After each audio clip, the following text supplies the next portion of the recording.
Direto ao assunto. Um oferecimento...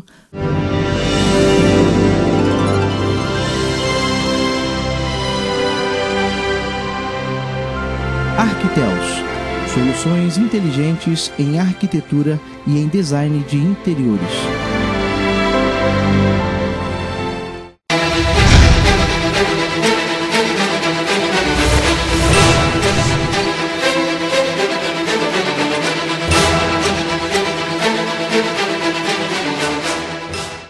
Olá, hoje nós vamos falar de ateísmo, que vem do grego e significa sem Deus. No sentido filosófico, é a negação ou a falta de crença da existência de Deus. O ateísmo ele é diferente do agnosticismo. Para o agnóstico, não é possível saber se Deus existe ou não. Com a ausência da crença em Deus, as questões éticas devem ser determinadas em função dos objetivos e das preocupações humanas. A morte, nessa visão, marca o fim da existência humana. Bom, vamos direto ao assunto com o Dr. Rubens Teixeira. Olá, Rubens. Olá. Deus ele é uma criação humana do homem mais inteligente para dominar o mais forte? Eliana, se a gente encontra um objeto, qualquer que seja ele, ou uma casa, se nós fôssemos na Lua e encontrássemos uma casa pronta na Lua, com um carro na garagem, nós íamos imaginar que alguém esteve lá. Nós não somos capazes de imaginar que uma casa surgiu na Lua sem que alguém fosse lá e construísse. Se nós encontrarmos uma casa destruída, a gente imagina que um dia ela foi construída e depois destruída. Ou seja, a gente não consegue imaginar coisas simples surgindo espontaneamente. Ora, se a gente não consegue conceber que coisas simples surgiram espontaneamente, como a gente vai imaginar que a complexidade do universo e no aspecto micro, o átomo, a estrutura do átomo, a estrutura de moléculas de alta complexidade, como nós vamos imaginar que tudo isso surgiu do nada? Então, a convicção que nós temos que Deus existe é por meio de uma experiência pessoal de cada um. E quem quiser ter, tem que buscar essa experiência. Se a pessoa acredita que Deus não existe só porque ela diz nunca ter visto Deus, é algo um pouco complicado. Porque ela, para acreditar que no mundo existem mais de 6 bilhões de pessoas, ela naturalmente teria que ver essas 6 bilhões de pessoas. Até porque você não enxerga o átomo e acredita que ele existe. Você não enxerga o fóton, que são, vamos dizer assim, dizendo de forma simples, pacotinhos de energia que reagem com o núcleo do átomo e são emitidos pelo núcleo dos átomos. Você não o vê para dizer que eles existem. E existem diversas outras coisas que você não vê e tem certeza que existem. Está me fazendo lembrar a passagem de Paulo, que disse, né, que a fé, a gente tem que crer naquilo que a gente não está vendo, né? A definição de fé. Rubens, para certos ateus, a existência do mal é a prova que Deus não existe. Essa posição é a correta? Olha, se eu quiser usar uma definição simplória como essa, eu vou dizer o contrário, que a prova que Deus existe é a prova que o bem existe. Quer dizer, mas só que isso por si só não explica nem que ele existe, nem que ele não existe. Deus existe, Eliana, porque ele interage conosco. Os ateus e os crentes assistem pessoas que recebem Jesus Cristo em sua vida e aquilo que a sociedade não consegue mudar, aquilo que a polícia não consegue mudar, aquilo que o poder estatal não consegue mudar, depois de colocá-los na prisão, depois de dar-lhes remédios, depois de fazer uma série de coisas, nem pena de morte muda o comportamento de um criminoso, Deus muda. Será que alguém tem uma explicação melhor? Se a própria pessoa diz, Deus mudou a minha vida, que outra pessoa poderia dizer melhor do que a própria pessoa que passou a experiência? Deus existe porque Ele fala comigo. Deus existe porque eu interajo com Ele. Alguém dizer que não acredita em Deus porque nunca viu, eu respeito que a pessoa pense isso. Agora, eu queria encorajar essas pessoas que dizem que Deus não existe a fazer uma experiência com Ele. Porque, na verdade, por que eu viria aqui dizer que eu falo com Deus se eu não cresce nele, efetivamente, se eu não falasse coisa alguma? Então, e as pessoas que não conhecem a Deus estão perdendo muito. Por quê?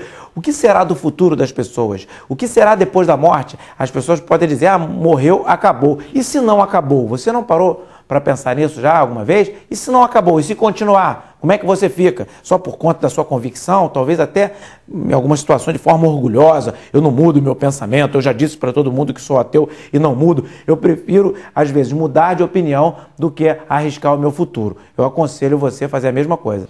Quem é que está mais longe de Deus, o agnóstico ou o ateu? O ateu, ele afirma que Deus não existe. Como ele não consegue provar isso, é uma fé. Ele acredita por fé que Deus não existe. Eu acredito que ele possa ter fé ao contrário, se ele refletir um pouco mais.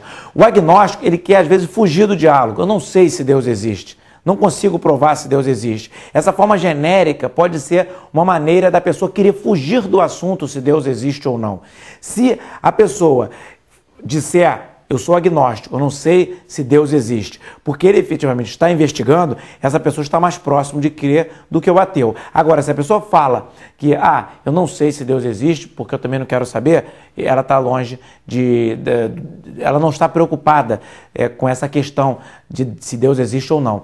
Rubens, sem Deus tudo é permitido, como disse o escritor russo Dostoiévski?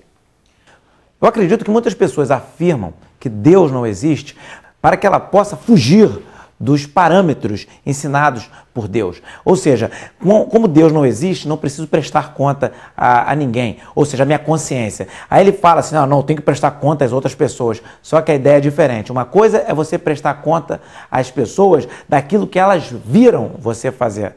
Porque as pessoas, quando elas não veem, elas não têm condições de avaliar ou pelo menos de saber que você fez algo. Agora, Deus vê todas as coisas. A Bíblia diz que Deus sonda, esquadrinha os corações. Ora, esse pensamento, essa ideia de que existe um Deus que olha as intenções, o coração, ela choca. E às vezes algumas pessoas, para fugirem do juízo de Deus, daquilo que Deus enxerga, daquilo que Deus vê, ou seja, de um Deus que enxerga todas as coisas, até meu pensamento, elas podem até usar como fuga a ideia de que Deus não existe.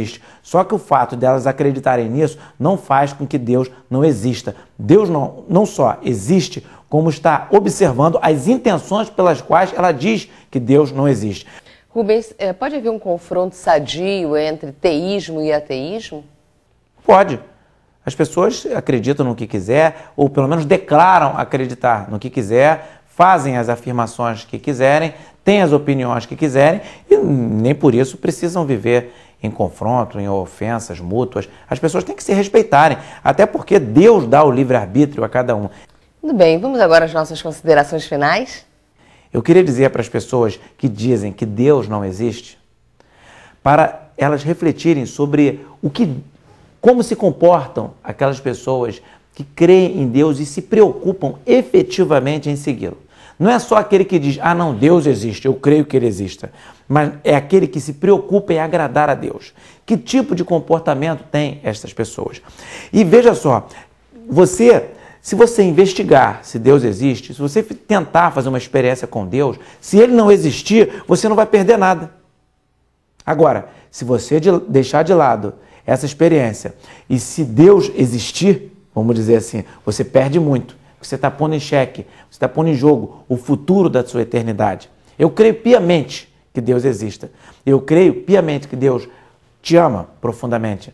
E eu queria dizer que a Bíblia diz que Deus entregou Jesus Cristo, seu Filho, para morrer na cruz, para te salvar e para me salvar, para nos dar direito à salvação. Jesus Cristo ressuscitou, está à destra de Deus, esperando por nós. E por que você não avalia essa ideia? Você não abre o seu coração e não deixa o Espírito Santo de Deus falar no seu coração. Se você, o que é Espírito Santo de Deus? Se não acredita nem em Deus, abre o seu coração, que o Espírito de Deus vai falar no seu coração e você certamente vai mudar de opinião. Muito obrigada. Obrigado. Bom, Direto ao Assunto volta semana que vem. Se você quiser sugerir um tema para um próximo programa, escreva para rubensteixeira@hotmail.com. E também, se você quiser renovar o ambiente da tua casa, fazer algum ambiente que nem esse, né, bonito, não é? Ligue para o telefone abaixo para Arquitelos. Deus te abençoe.